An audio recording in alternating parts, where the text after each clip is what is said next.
Assalamualaikum warahmatullahi wabarakatuh. Apa kabar teman-teman semuanya? Kali ini saya ingin sharing tentang dunia parenting ya, bagaimana pola pengasuhan anak bisa mempengaruhi kepribadian, karakter maupun perilaku mereka di kemudian hari. Teman-teman sekalian, bagaimana pola pengasuhan kita selama ini kepada anak-anak dipengaruhi oleh bagaimana dulu pola pengasuhan orang tua terhadap kita. Nah, tidak dipungkiri bahwa ada kalanya kita meniru pola-pola lama tersebut yang membuat apa namanya ya, siklusnya terus berulang. Ya, kalau itu tidak kita putus di pengasuhan kita. Nah, teman-teman sekalian, tentu saja pastinya dalam pengasuhan orang tua kita juga banyak positifnya ya, sehingga kita bisa tumbuh besar dan berkembang menjadi diri kita saat ini. Tapi tentu saja tidak dipungkiri bahwa ada juga pola-pola yang keliru dari orang tua kita sebagai keterbatasan mereka sebagai manusia. Nah, untuk itu ketika kita sudah dewasa, kita perlu mengenali nih ya pola-pola yang keliru tersebut sehingga kita bisa berdamai, memaafkan, dan kemudian belajar untuk menggunakan pola baru yang jauh lebih baik dan sesuai buat tumbuh kembang anak-anak kita di zamannya. Ya, teman-teman sekalian, pola-pola tersebut dikenal dengan istilah inner child. Ya, inner child adalah jiwa kanak-kanak yang masih ada dalam diri kita sehingga mempengaruhi pola respon kita di masa kini. Nah, kenapa inner child ini perlu untuk kita damaikan ataupun selesaikan? Karena kaitannya dengan pikiran bawah sadar kita. Ya, teman-teman perlu mengetahui bahwa pikiran kita ada dua, ya, satu pikiran sadar, yang kedua pikiran bawah sadar. Nah, pikiran sadar itu hanya memberikan kontribusi 12% saja terhadap perilaku yang akan kita munculkan. Sedangkan pikiran bawah sadar kita berperan 88%. Bayangkan ya, mempengaruhi perilaku kita. Nah, sehingga tidak heran kalau kemudian kita berpikir saya tidak boleh marah, ya, saya tidak boleh pukul anak, saya tidak boleh teriak-teriak ke anak. Tapi ketika perasaan kita marah, gitu ya, maka mana yang lebih menunjukkan ke perilaku kita? Ya, pikirannya sih nggak boleh marah, nggak boleh marah, nggak boleh marah. Tapi perasaannya marah, ya, maka yang lebih cenderung menjadi perilaku adalah perasaannya. Marahnya ini yang lebih cenderung mewujud menjadi perilaku karena kontribusi dari perasaan ataupun bawah sadar itu 88%. Maka Nabi mengajarkan pada kita ketika kita marah maka diamlah. Tujuannya apa diam ini? Untuk memberi jeda pada diri kita, menata hati, mengelola perasaan, supaya yang tadinya sempat marah jadi tenang dulu, rileks dulu, damai dulu, baru kemudian merespon. Ya. Nah, pertanyaannya kemudian adalah bagaimana kalau kemudian saat kita marah, emosi kita tidak terkendali sehingga perilaku kita jadi mengikuti perasaan kita nih. Marahnya tidak terkendali akhirnya mewujud jadi perilaku, refleks ya. Nah, itu tadi pengaruh dari pola-pola di masa lalu kita. Misalnya ketika dulu di masa kecil kita diasuh dengan begitu kerasnya, ya kasar, keras.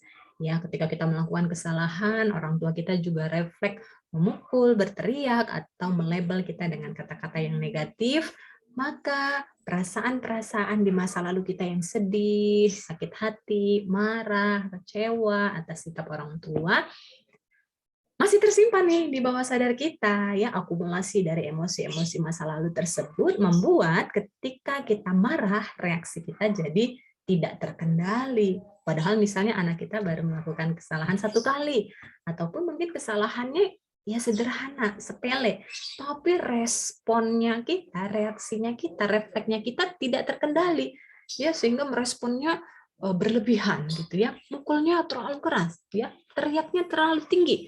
Ya, sehingga jadi menakutkan buat anak karena respon kita yang berlebihan tersebut dan kita juga jadi nggak kenal sama diri kita. Loh kok gini banget sih marahnya gitu ya.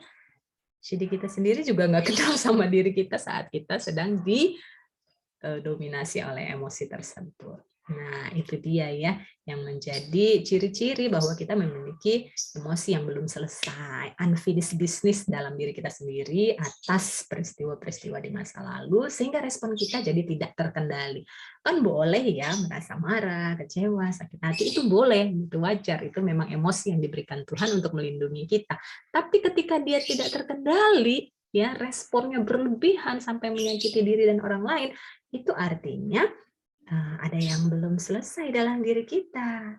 Bukan karena orang penyebabnya, tapi dia dalam diri kita sendiri yang sedang ada masalah yang meminta untuk diselesaikan. Ya, maka teman-teman kita perlu mengenali kondisi diri kita sehingga kita bisa berdamai dengan diri kita sendiri supaya ke depan kita jadi lebih baik dalam merespon apapun keadaan yang ada di sekitar kita dengan respon yang lebih bijak dan terkendali. Nah, bagaimana caranya gitu ya? Nah, tentu saja caranya adalah dengan kita berdamai dengan diri kita sendiri. Sekarang kan kita sudah besar ya, sudah bisa memaknai kenapa kok dulu saya dimarahi, kenapa ya orang tua saya dulu keras, kasar, pasti ada sebabnya. Oh mungkin dulu mereka kehidupannya tidak mudah gitu ya, pekerjaannya, ekonominya, emosionalnya, beban kehidupannya tidak mudah, sehingga tidak mudah pula bagi mereka untuk menatah hati sensitif ketika ada kejadian atau hal-hal yang tidak sesuai harapan, lebih mudah untuk memantik emosi mereka. Atau mungkin juga orang tua kita dulu juga berasal dari orang tua dengan pola yang jauh lebih keras mungkin gitu ya, sehingga pola itu juga kebawa dalam pengasuhan kita di masa kecil. Atau banyak faktor lainnya, misalnya mereka hubungan antara pasangannya Bapak Ibu sedang tidak harmonis dulu, sehingga juga mempengaruhi akhirnya emosi mereka dalam mengasuh anak-anak. Nah, ketika kita sudah dewasa, kita bisa berpikir dan berempati kepada mereka, mengapa mereka berperilaku seperti dulu, sehingga kita jadi lebih mudah untuk menerima keterbatasan mereka di masa lalu dan berdamai memaafkan kekurangan, kesalahan orang tua kita. Ya, nah caranya itu tadi ya dengan kita menerima diri kita, menerima emosi kita, menerima masa lalu kita, memaafkan satu persatu orang-orang ataupun peristiwa yang membuat kita tidak nyaman. Ya, sehingga hati kita tidak lagi memendam kemarahan, memendam kesedihan, memendam ketakutan, memendam kekecewaan yang berlebihan. Ya, apapun peristiwa di masa lalu itu begitupun menyiksa hati ya, semua itu toh sudah berhasil kita lewati. Kita sudah sampai di titik ini, maka izinkan diri kita berdamai dan melepas semua luka yang masih terpendam. Baik yang disadari maupun sudah tidak disadari lagi, ikhlaskan, pasrahkan. Terima, lepaskan. Izinkan diri kita berdamai karena kita layak bahagia. Kalau kita mengizinkan diri kita bahagia, maka kita juga mengizinkan diri kita untuk berdamai dan melepas semua luka-luka batin yang masih tersisa dari peristiwa dan pengalaman kita di masa lalu. Ya, seperti itu teman-teman ya. Jadi ketika kita sudah berdamai dengan inner child kita juga akan lebih mudah berdamai dengan orang-orang yang ada di sekitar kita, lebih mudah untuk menerima keterbatasan yang ada di sekitar kita, karena memang tidak ada manusia yang sempurna, sehingga mudahlah kita untuk saling memaafkan dan berempati satu sama lain. Ya, begitu teman-teman sekalian, ketika teman-teman ingin lebih baik pengasuhannya kepada anak, maka tentu saja sebagai orang tua harus lebih dulu bahagia ya dan menyelesaikan segala persoalan yang masih tersisa di batinnya agar jiwanya bahagia, hatinya tenang, sehingga lebih mudah pula untuk berempati, bersabar, dan mendampingi buah hati dengan bahagia. Insya Allah mereka akan tumbuh menjadi pribadi yang jauh lebih baik, soleh-soleha, lagi menyejukkan hati orang tua, dan membanggakan ayah bundanya di kemudian hari. Semangat untuk ayah bunda semuanya ya. Kita semua ini adalah pribadi-pribadi yang hebat tentunya, orang tua yang berharga, yang pastinya sangat dicintai dan disayangi anak-anaknya. Untuk itu, kita harus berjuang untuk menjadi orang tua yang bahagia dengan cara berdamai dengan diri sendiri, berdamai dengan orang lain, berdamai dengan pasangan, dan berdamai dengan masa lalu kita atau hal-hal apapun yang tidak dalam kendali kita. Kalau teman-teman membutuhkan bantuan profesional untuk membantu berdamai dengan dirinya sendiri, bisa mengikuti layanan konseling ataupun psikoterapi bersama kami. Nanti kontak pendaftarannya saya sertakan di link video ini. Semoga bermanfaat.